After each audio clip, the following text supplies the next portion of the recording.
So good evening. कल के class में जो जहां तक हुआ था उससे आगे बढ़ते हैं।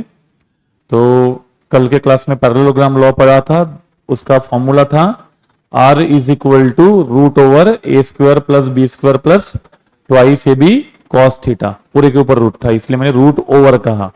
ए square plus B square plus twice A B cos theta, इसको अच्छे से याद रखना है। और एक दूसरा फॉर्मूला आपको मैंने पढ़ाया था, अगर एंगल हमें निकालना है रिजल्टेंट का किसी भी एक वेक्टर के साथ, let's say with vector A, तो ये दो फॉर्मूले के ऊपर ही आज हमारे क्वेश्चंस रहेंगे। कल जो हमने दो फॉर्मूले पढ़े उसके ऊपर। तो पहला फॉर्मूला पढ़ा था हमने, resultant is equal to root over A square plus B square plus twice A B cos theta. इसको एकदम अच्छे से याद करना है। और दूसरा फॉर्मूला हमने पढ़ा था अल्फा इज इक्वल टू, ये अल्फा क्या था, ये दो वेक्टर थे, वेक्टर ए वेक्टर बी, इनका रिजल्टेंट ये वाला डायगोनल हमने बनाया था। ये डायगोनल रिजल्टेंट था। अगर दो वेक्टर के बीच का एंगल थीटा है तो आर ने ए के साथ बनाया हुआ एंगल क्या होगा, तो इसका फॉर्मूला हमने लिखा था tan इनवर्स ऑफ ए ऊपर B sine theta divided by plus B cos theta. यहां पे मैंने ए पहले लिख लिया, जिसके साथ का एंगल होता है वो डिनोमिनेटर में अकेला आता है, वो टर्म सिंगल होती है। तो ये दो फॉर्मूले के ऊपर आज हमें प्रैक्टिस करनी है। तो पहला क्वेश्चन के साथ शुरू करते हैं। तो पहला क्वेश्चन हमें प्रूव करना है, इफ, लिखिए पहला question, if magnitude of vector A and B are same,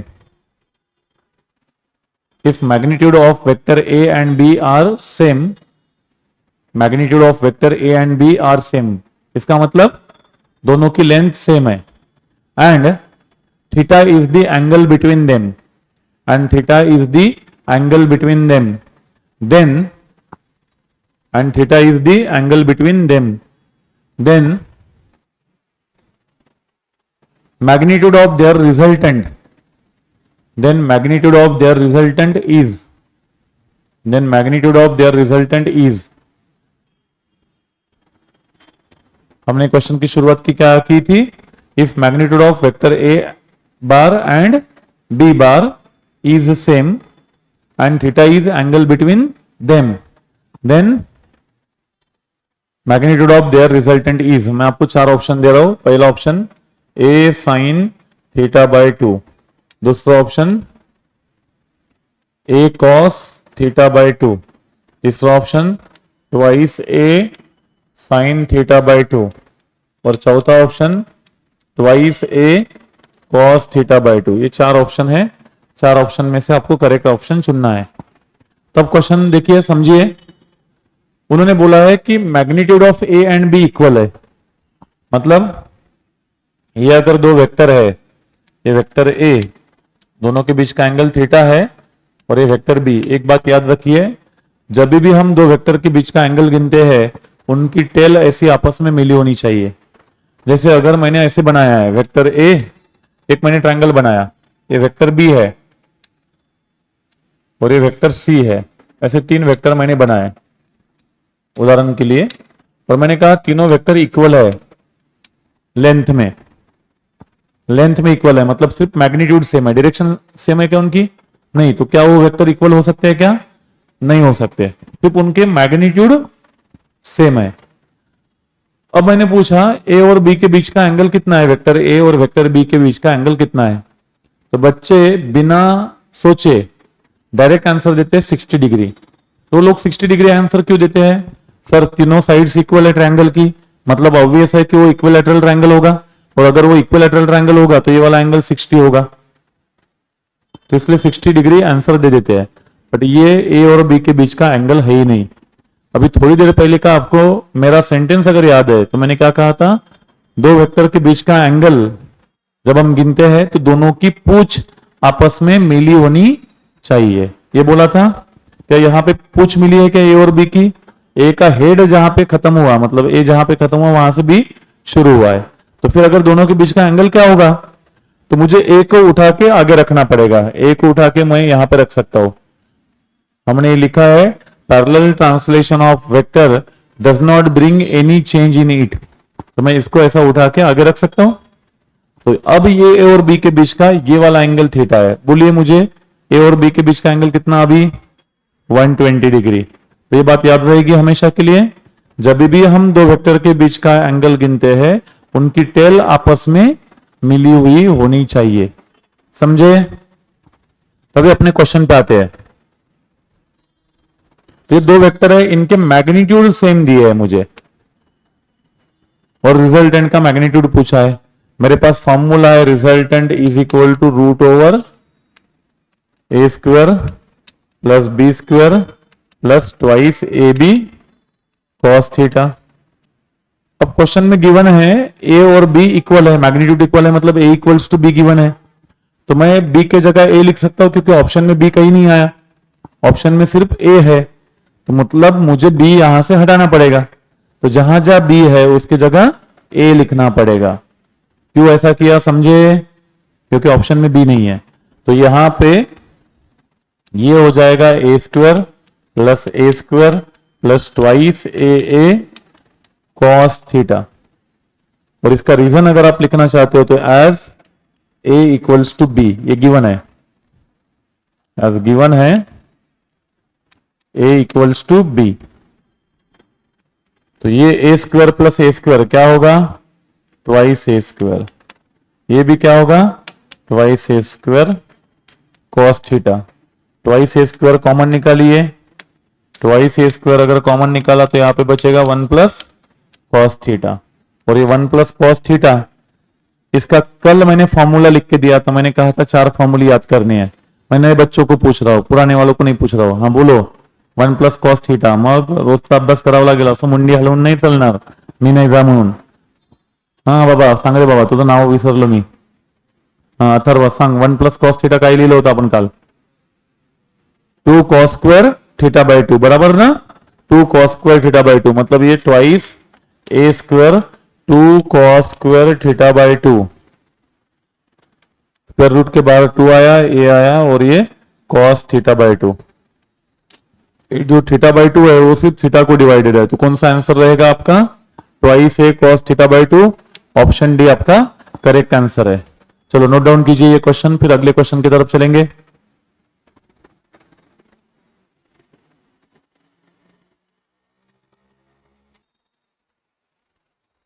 next question लिखिए resultant of two forces, resultant of two forces, resultant of two forces having equal magnitude, resultant of two forces having equal magnitude F, capital F, resultant of two forces having equal magnitude capital F is root 3F, is root 3 into F, resultant of two forces having equal magnitude F is root 3F. Then find the angle between two forces. Then find the angle between two forces. Find the angle between two forces. क्या करोगे? Given है F1 equals to F2 equals to F, ये given है, दोनों का magnitude same है बोला है। एंड और क्या गिवन है resultant is equal to root 3F है। हाँ बोलिए कौन से फॉर्मूले से जाएंगे, ये वाले से। रिजल्टेंट की बात हुई है तो वही नो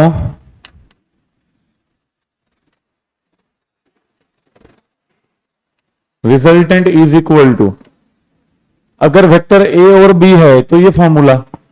अब मेरा वेक्टर ए और बी है क्या, मेरा वेक्टर कौन सा है F1 F2 है, तो क्या होगा फॉर्मूला F1 स्क्वायर, ए स्क्वायर के जगह F1 स्क्वायर, बी के जगह F2 square, twice F1 F2 cos theta. Correct है। अब F1 F2 इक्वल है और रिजल्टेंट की वैल्यू रूट 3F लिख दिया, रिजल्टेंट की वैल्यू रूट 3F गिवन है और यहां पे F1 के जगह F square plus 2ff cos theta. तो ये हो जाएगा, स्क्वायर कर देते हैं, तो 3f square is equal to 2f square common 1 plus cos theta, squaring कर लिया, एफ स्क्वायर से F square cancel, 3/2 is equal to 1 plus cos theta. तो 3/2 minus 1 cos theta is equal to 3/2 minus 1 कितना होगा 1/2। कॉस थीटा 1/2 है तो theta कितना होगा 60 डिग्री।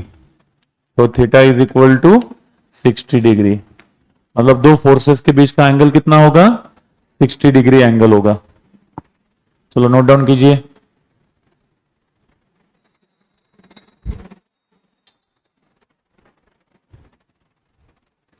नेक्स्ट क्वेश्चन लिखिए, resultant of two forces having same magnitude, resultant of two forces having same magnitude and acting at right angle to each other, resultant of two forces having same magnitude and acting at right angle to each other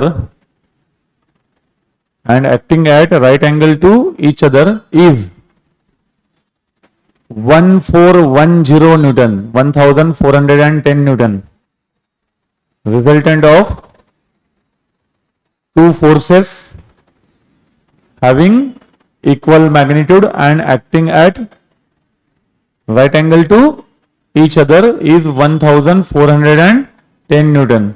Then find the magnitude of each force. और एक question आप कर सकते हो बड़े आराम से, आपको आ जाएगा। क्या गिवन है,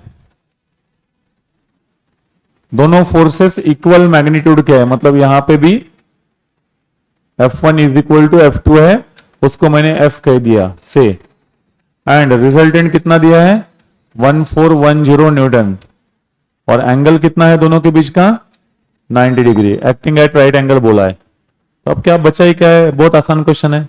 ये फॉर्मूला लिखिए, resultant is equal to root over F1 square plus F2 square plus twice F1 F2 cos theta. Resultant की वैल्यू दी है 1410 is equal to root over F square plus twice F cos 90 बोलिए जल्दी से कितना 0, 1410, और ये हो गया 2f स्क्वायर और plus 2f square into 0, cos 90 0 हो जाएगा, तो ये बचेगा 1410 इज इक्वल टू √2f, क्योंकि ये टर्म तो 0 हो गई। √2 कितना होता है 1.41 f, तो f इज इक्वल टू क्या हो गया 1000 न्यूटन। तो फोर्स हो गया 1000 न्यूटन। चलिए नोट डाउन कीजिए।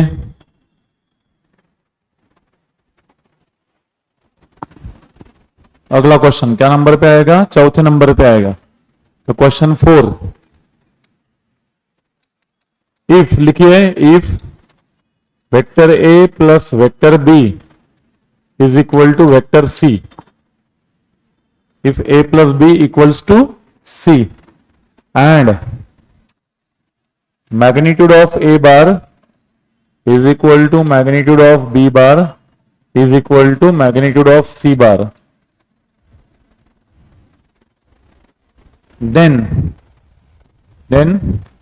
what is the angle between a bar and b bar, then find the angle between a bar and b bar। क्या लिखा है, if a plus b, vector a plus b equals to c and magnitude of a equals to magnitude of b equals to magnitude of c, then find the angle between A bar and B bar, A bar और B बार के बीच का angle क्या होगा।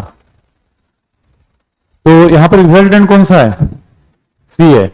इसको दो approach हो सकते हैं, सी रिजल्टेंट है, कुछ लोग ऐसे करते हैं जिनको फॉर्मूली बहुत ज्यादा याद रखने की आदत होती है, वो ऐसे करते हैं।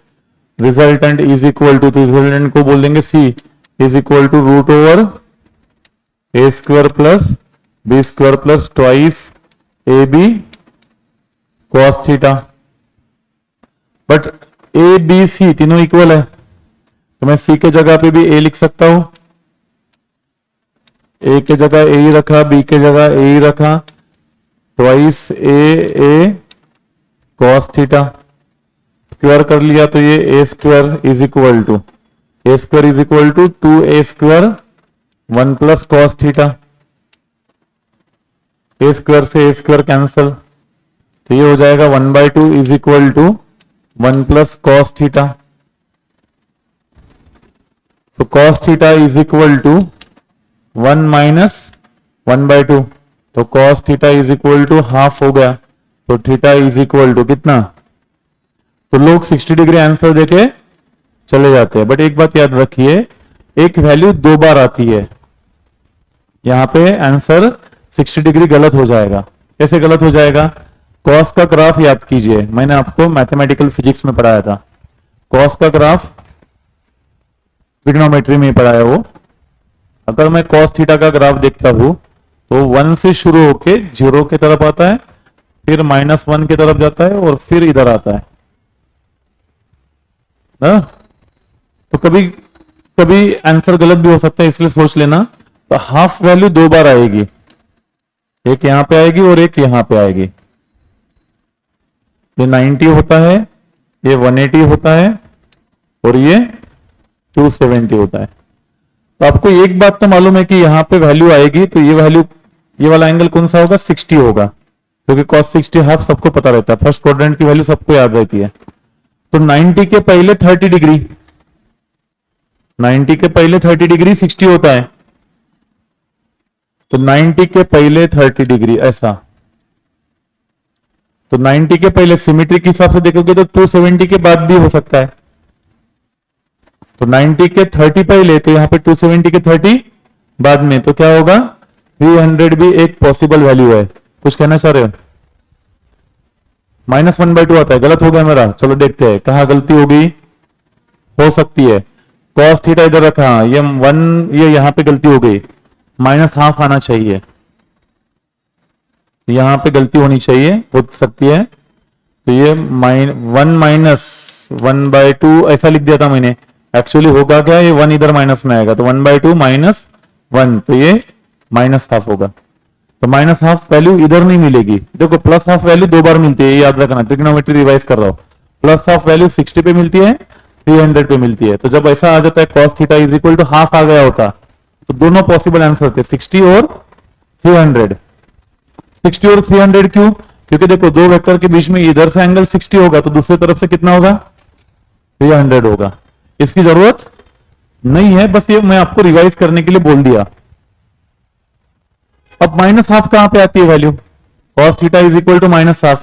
तो अभी मैंने जैसे ग्राफ बनाया था, उस ग्राफ के हिसाब से ये वैल्यू यहां पे सेकंड क्वाड्रेंट में नेगेटिव वैल्यू आती है और थर्ड क्वाड्रेंट में नेगेटिव वैल्यू आती है। तो सेकंड और थर्ड क्वाड्रेंट में आंसर होना चाहिए। तो cos theta is equal to -half, तो -हाफ वैल्यू कहां पे आएगी?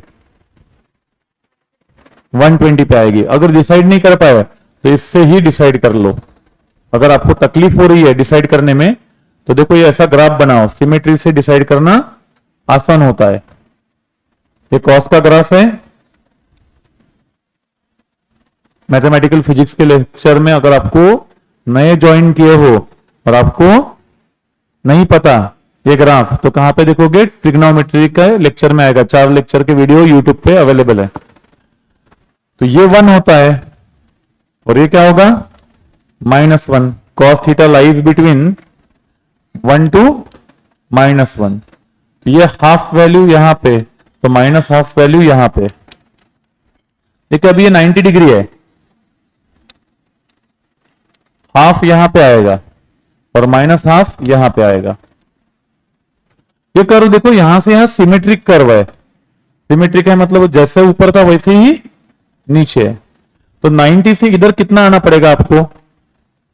हाफ के लिए 60 पे आना पड़ेगा। यहां पे 60 डिग्री पे हाफ वैल्यू आती है, तो 90 से आप 30 इधर आए, तो माइनस हाफ के लिए आपको क्या करना पड़ेगा, 30 उस तरफ जाना पड़ेगा। 90 से 30 इधर आए तो 90 से 30 उस तरफ गए, तो यहां पे ये कितना होगा 120। तो आपका आंसर होगा theta is equal to 120 degree. समझा? ये पहला मेथड, ये ऐसे करते हैं, समझा क्या? ये हाफ वैल्यू है तो माइनस हाफ इधर होगी, ये कर्व सिमेट्रिक है तो 90 से 30 इधर गया मैं, क्योंकि cos 60 मुझे मालूम है हाफ होता है, तो 90 से 30 गया इधर, तो 90 से 30 आगे जाना पड़ेगा इधर आने के लिए, तो इसलिए 120। ये पहला तरीका, जिन्होंने बहुत ज्यादा फॉर्मूले याद किए हैं वो ऐसे करते हैं। फिर दूसरा तरीका क्या था, a plus B equals to C, मतलब a plus B equals to C, तो ट्रायंगल लॉ लगा के भी ये क्वेश्चन सॉल्व किया जा सकता था। कैसे? तो ए बी सी तीनों मिला के ट्रायंगल बना रहे, और मजे की बात यह है कि ट्रायंगल की तीनों साइड्स इक्वल है, मतलब आपके पास क्या बनेगा, इक्विलैटरल ट्रायंगल बनेगा। तो ये इक्विलैटरल ट्रायंगल पहले बना दो, बन गया इक्विलैटरल ट्रायंगल। उसमें से ये वेक्टर ए है, पहला जहां पे खत्म हुआ वहां से दूसरा शुरू हुआ, तो a plus B is equal to C. अभी अगर ये तीनों इक्वल है, तीनों इक्वल है मतलब ये एंगल कितना हो गया, ये एंगल हो गया 60 डिग्री। बट अभी मैंने थोड़ी देर पहले आपको बताया था कि एंगल गिनते वक्त दोनों की टेल मिली होनी चाहिए। यहां पे टेल मिली है क्या, पहले का हेड है दूसरे का हेड है, सॉरी दूसरे का टेल है, पहले का हेड दूसरे का टेल है, तो क्या करना पड़ेगा, ए को शिफ्ट करना पड़ेगा। तो ए को हम parallel translation of vector does not make any change in it, मतलब यहां से ए को हटाना पड़ेगा और इसको हटा के इधर ड्रॉ किया मैंने, यहां से इसको उठाया पैरेलली यहां पे रखा, तो ये जो एंगल होगा ये ए और बी के बीच का एंगल कहलाएगा, और ये थीटा इज इक्वल टू कितना आएगा 180 minus 60 which is equal to 120। मतलब इस क्वेश्चन के लिए ये शॉर्टकट मेथड हो सकती थी, कुछ भी बिना दिमाग लगाए आंसर आ सकता है। तो लिख लीजिए,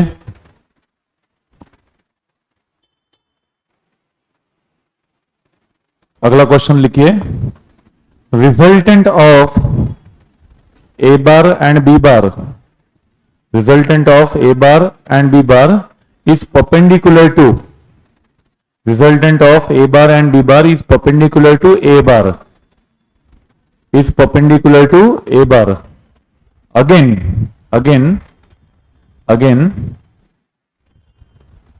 magnitude of b bar, again magnitude of b bar is double that of a bar.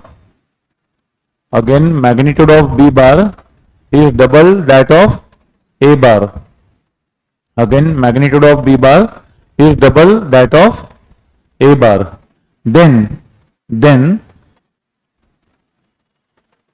Then magnitude of resultant is, then magnitude of resultant is, आपके ऑप्शन है, then magnitude of resultant is option A √2a, option A √2a, option B √3a, option B √3a, option C a by √2, option C a divided by √2, capital A divided by √2, option D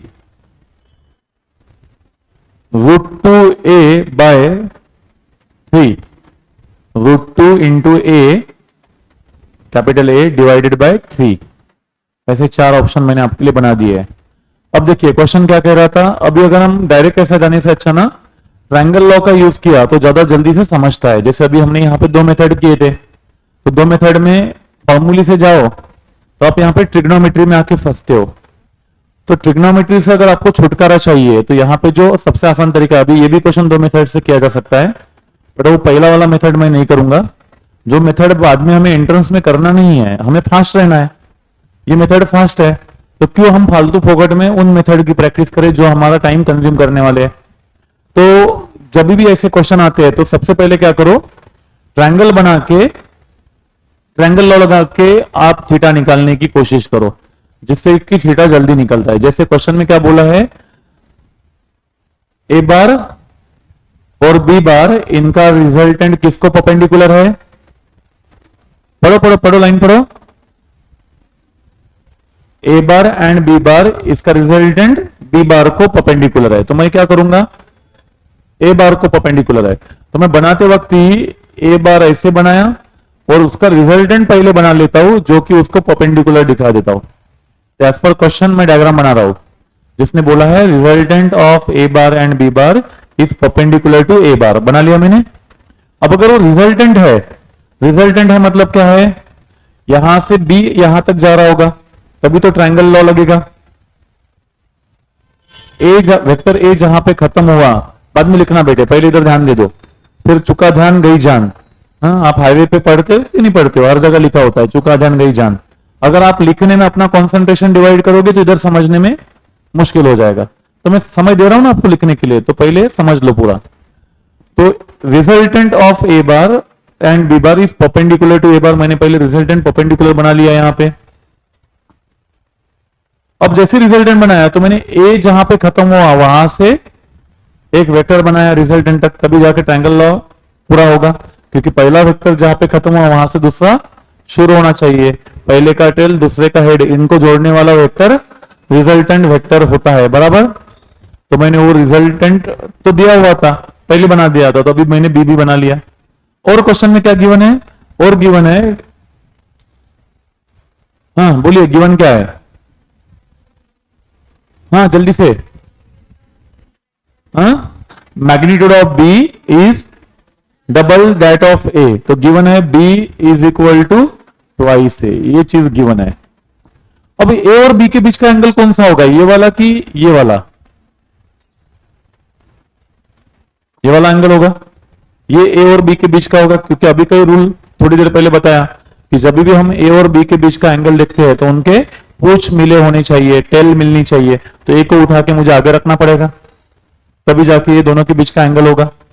अब देखो, मुझे जब resultant निकालना है, मैंने यहां पर resultant निकालना है, जब मैं रिजल्टेंट का फॉर्मूला लिखूंगा, समझो अगर ये रिजल्टेंट है, सी की जगह भी आर है, तो यहां पे मैं जाके लटकूंगा, कॉस थीटा की वैल्यू मेरे पास नहीं है, कॉस थीटा के लिए लटकने वाला था, बट अब वो कॉस थीटा का जो लटकने वाला था मैंने ट्रायंगल बना लेने से अभी कॉस थीटा इजीली निकल जाएगा।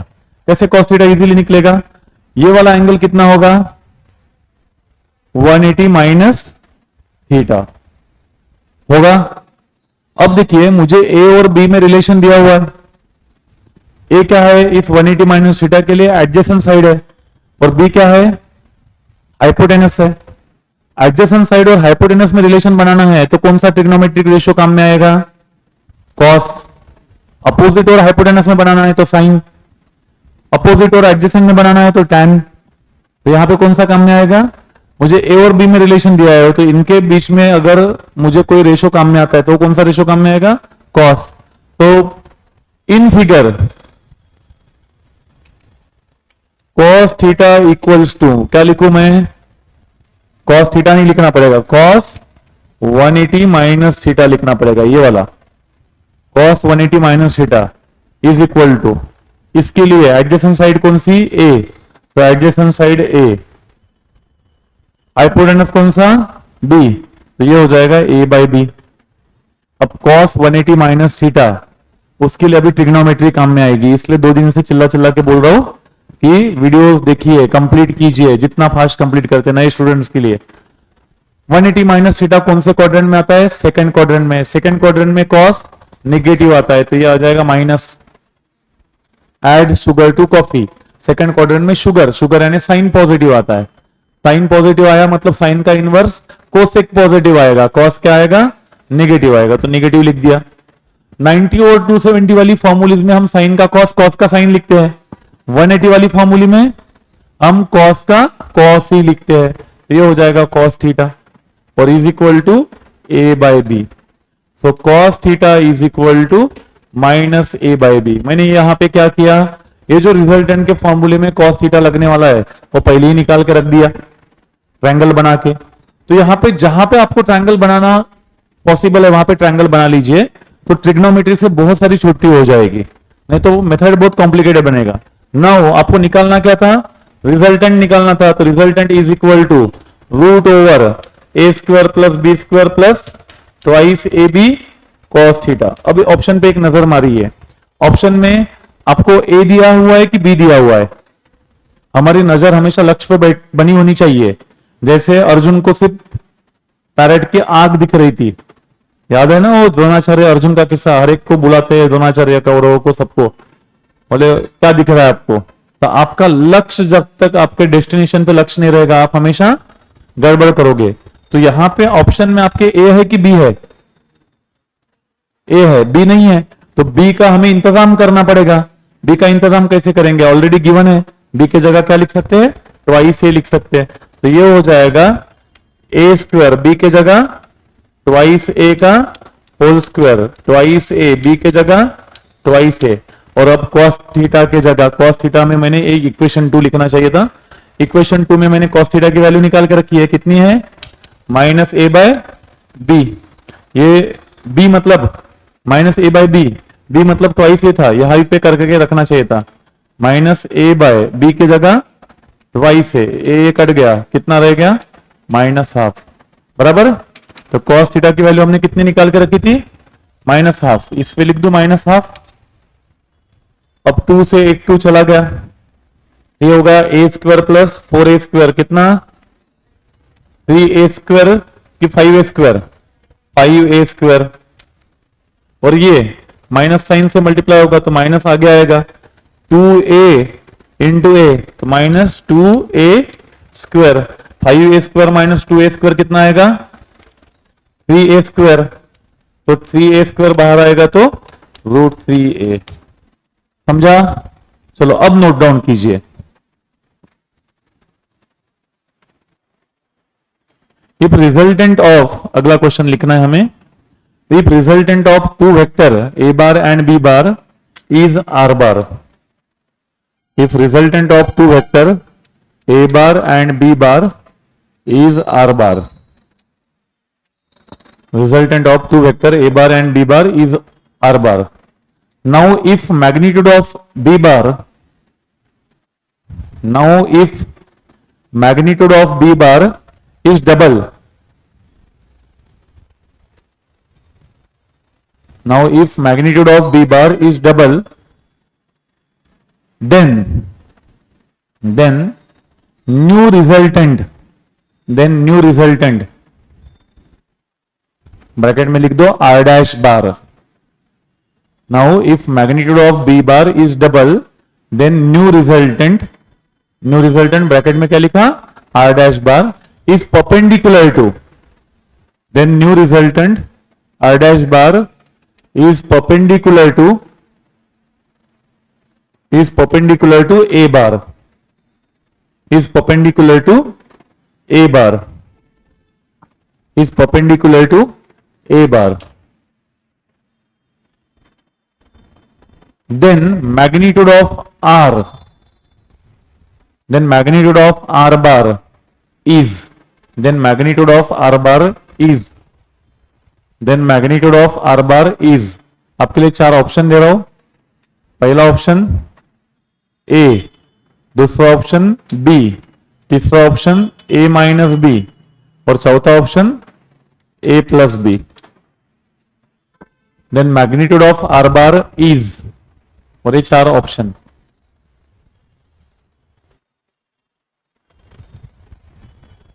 क्वेश्चन को एक बार पढ़िए।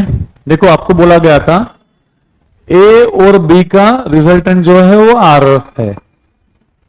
इकडे लक्ष द्या बेटा, हाँ लक्ष कुठे है? आपको क्वेश्चन में पहली लाइन में बोला है ए और बी का रिजल्टेंट आर है, बोला है। उन्होंने आगे बोला है अगर बी का मैग्नीट्यूड डबल किया, मतलब उसकी लंबाई बढ़ा दी 2 गुना लेंथ की, तो वो जो रिजल्टेंट आएगा, अभी रिजल्टेंट भी चेंज होगा, उस नए रिजल्टेंट को उन्होंने आर डैश कहा है। तो नया रिजल्टेंट क्या है? R dash bar is perpendicular to किसको? ए को, ये बोला है। बी का मैग्नीट्यूड डबल किया तो रिजल्टेंट चेंज होगा, रिजल्टेंट को उन्होंने क्या कहा है? R dash. तो ये जो आर डैश बार है ये किसको परपेंडिकुलर है? ए को। तो आर का मैग्नीट्यूड क्या होगा? ये जो पहला रिजल्टेंट था उसका मैग्नीट्यूड क्या होगा? इसका मैग्नीट्यूड नहीं पूछा है आपको, मैग्नीट्यूड किसका पूछा है? पहले वाले का, आर का। तो अभी ये हमें पैरेललोग्राम लॉ पता है, आर इज इक्वल टू, हमें आर की वैल्यू पूछी है, आर इज इक्वल टू क्या होगा? √a² plus b² plus twice ab cos theta. अब क्वेश्चन की तरफ मैं देखता हूं तो मुझे ये दिखता है कि इसमें थीटा कहीं भी नहीं है चारों ऑप्शन में। तो सबसे पहले मुझे इसका इंतजाम करना पड़ेगा। जब तक मैं इसका इंतजाम नहीं करूंगा तब तक मैं अपने डेस्टिनेशन तक नहीं पहुंच सकता। मतलब डिसीजन हम कैसे लेते हैं, एक बात समझ जाइए, आप ऑब्जेक्टिव एग्जाम के लिए जा रहे हो और ऑब्जेक्टिव एग्जाम है ही आसान इसलिए क्योंकि आपको सबसे पहले आंसर्स वहीं पे दिए है, आपको बस करेक्ट वाला पिक करना है। तो बहुत बार वो ऑप्शन बात करते हैं आपसे, आपको बस उनको सुनना है।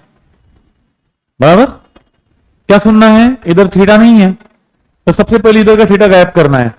अब हमें दो वेक्टर के बीच का ए और बी के बीच का एंगल दिया हुआ है क्या, नहीं दिया है। अभी जैसे मैंने आपको बताया था कि ट्रायंगल बना के एंगल निकालने का, जैसे बोलते हैं ना एड़ा बना के पेड़ा खाने का, वैसे ट्रायंगल बना के एंगल निकालने का राइम होगा इधर, हाँ ट्रायंगल एंगल। तो ट्रायंगल, ये वाला ट्रायंगल बना के मेरे को क्या मिलेगा, कुछ नहीं मिलेगा। मेरे को इंटरेस्ट कौन से ट्रायंगल में है, राइट एंगल ट्रायंगल में। और राइट एंगल ट्रायंगल कहां पे बन रहा है, यहां पे बन रहा है।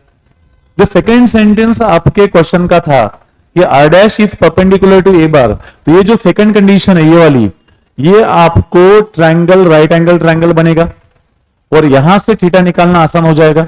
देखो ए और बी के बीच का जो एंगल है वही एंगल ए और ट्वाइस बी के बीच का होगा। वेक्टर का लेंथ बढ़ाया, उसका डायरेक्शन चेंज किया क्या मैंने बी का, तो बी बार जिस डायरेक्शन में है उसी डायरेक्शन में ट्वाइस बी बार होगा। तो यहां पे जो ए और बी के बीच का एंगल होगा, पुन्हा तुम्ही लक्ष देत नाही, वारंवार मला एकच गोष्ट बोलावी लागत आहे, असं व्हायला नको। मी पेन खाली ठेवा, सगळेजण वही बंद करा। जब मैं पढ़ा रहा हूं तो नहीं देखने का, तो नहीं देखने का। मैं बोर्ड उखाड़ के लेके जाने वाला हूं क्या, नहीं लेके जाने वाला हूं। आप कंसंट्रेशन डिवाइड हो रहे हो, फिर बाद में बोलोगे समझ में नहीं आ रहा है। एक बात बोलूंगा, दोबारा वो रिपीट नहीं करूंगा। एक बार मैं बोल दिया ना तो समझ जाना चुपचाप। तो ए और बी के बीच का, ए और बी का रिजल्टेंट आर है। अब देखो पूरी बातें मुझे रिपीट करनी पड़ रही है तुम्हारी वजह से, तो ऐसा नहीं होना।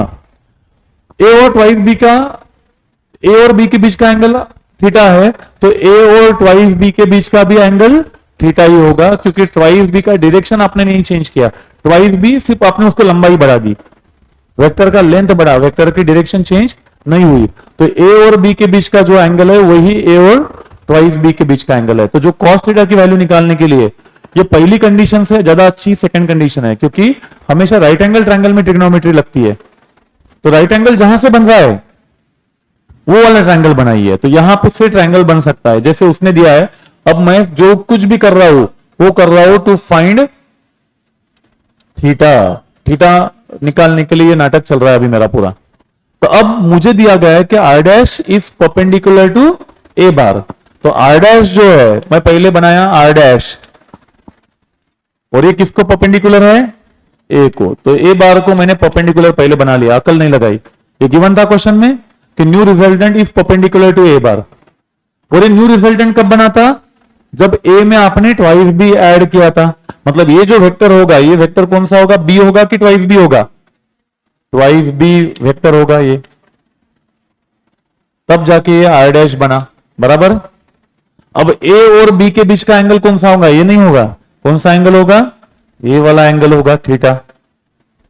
क्योंकि एंगल गिनते वक्त, मैं एक ही सेंटेंस तीसरी बार रिपीट कर रहा हूं, एंगल गिनते वक्त उनकी टेल आपस में मिली होनी चाहिए। तो मुझे ए को उठा के आगे रखना पड़ेगा, तभी जाके मैं उनके बीच का एंगल गिनूंगा।